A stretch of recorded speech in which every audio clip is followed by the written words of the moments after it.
Hey guys, welcome back to channel. Hope you all doing good guys. இன்னைக்கு இந்த வீடியோவில் எங்கள் பாட்டி தாத்தா காலத்துலேருந்து இப்போ வரைக்கும் இந்த கொத்தவரக்காய் பொரியலை நாங்கள் இப்படி தான் பண்ணுவோம். ஏன்னா அவ்வளோ ஒரு டேஸ்டியாக இருக்குங்க. வாங்க டைம் வேஸ்ட் பண்ணாமல் எப்படி பண்ணுறதுன்னு பார்க்கலாம். வீடியோக்குள்ளே போகிறதுக்கு முன்னாடி நம்மளோட சேனல் ஃபஸ்ட் டைம் பார்க்குறதா இருந்தால் மறக்காமல் சேனல் சப்ஸ்கிரைப் பண்ணிக்கோங்க. இந்த கொத்தவரக்காய் பொரியல் பண்ணுறதுக்கு முதல்ல கொஞ்சமாக வேர்க்கடலையை நல்லா பொன்னிறமாக வறுத்துட்டு பிறகு அதோட தோல் நீக்கிட்டு ஒரு மிக்ஸி ஜாரில் சேர்த்துட்டு இந்த மாதிரி நல்லா கோர்ஸாக கிரைண்ட் பண்ணி எடுத்துக்கோங்க. நல்லா ஃபைன் பவுடராக கிரைண்ட் பண்ணாதீங்க, இந்த மாதிரி கோர்ஸாக கிரைண்ட் பண்ணி எடுத்து வச்சுக்கோங்க.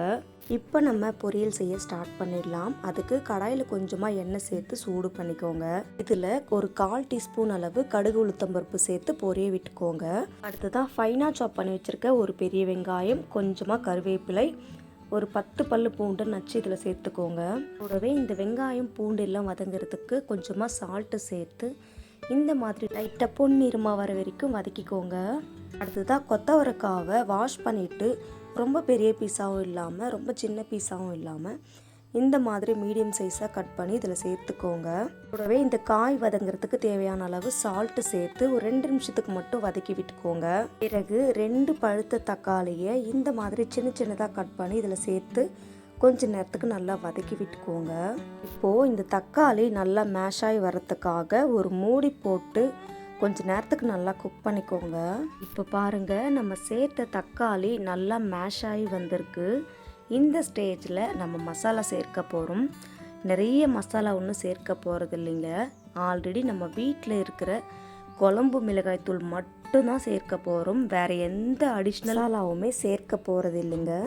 ஸோ உங்கள் காரத்திற்கு ஏற்ப எவ்வளவு குழம்பு மிளகாய்த்தூள் வேணுமோ அவ்வளவு சேர்த்துட்டு இந்த குழம்பு மிளகாய்த்தூளோட பச்சை மணம் மாறி வர வரைக்கும் நல்லா வதக்கி விட்டுட்ட பிறகு கொஞ்சமாக தண்ணி சேர்த்துக்கோங்க. நான் ஒரு சின்ன கப்பில் தான் 2 கப் அளவு தண்ணி சேர்த்து இப்போது நல்லா மிக்ஸ் பண்ணி விட்டுட்ட பிறகு ஒரு மூடி போட்டு கரெக்டாக ஒரு 5 நிமிஷத்துக்கு மட்டும் மீடியம் ஃப்ளேம்லேயே குக் பண்ணுங்கள்.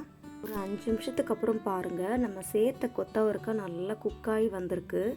அந்த தண்ணி கொஞ்சமாக இருக்கும்போதே நம்ம கிரைண்ட் பண்ணி வச்சுருக்க அந்த வேர்க்கடலை பவுடரை இது சேர்த்துக்கோங்க. வேர்க்கடலை பவுடரை சேர்த்த உடனே அடுப்பை ஆஃப் பண்ணிட்ட பிறகு கடைசியாக கொஞ்சமாக மல்லி இலைகளை சேர்த்துட்டு நல்லா மிக்ஸ் பண்ணி விட்டு சர்வ் பண்ணிக்கோங்க. அதுதாங்க நம்மளோட சூப்பரான கொத்தவரக்காய் பொரியல் ரெடி பண்ணியாச்சு.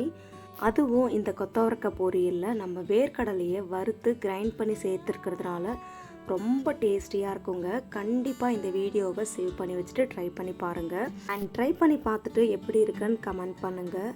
இந்த வீடியோ உங்களுக்கு பிடிச்சிருந்தா லைக், ஷேர், கமெண்ட், மறக்காமல் சப்ஸ்கிரைப் பண்ணுங்கள். தேங்க்யூ ஃபார் வாட்சிங்.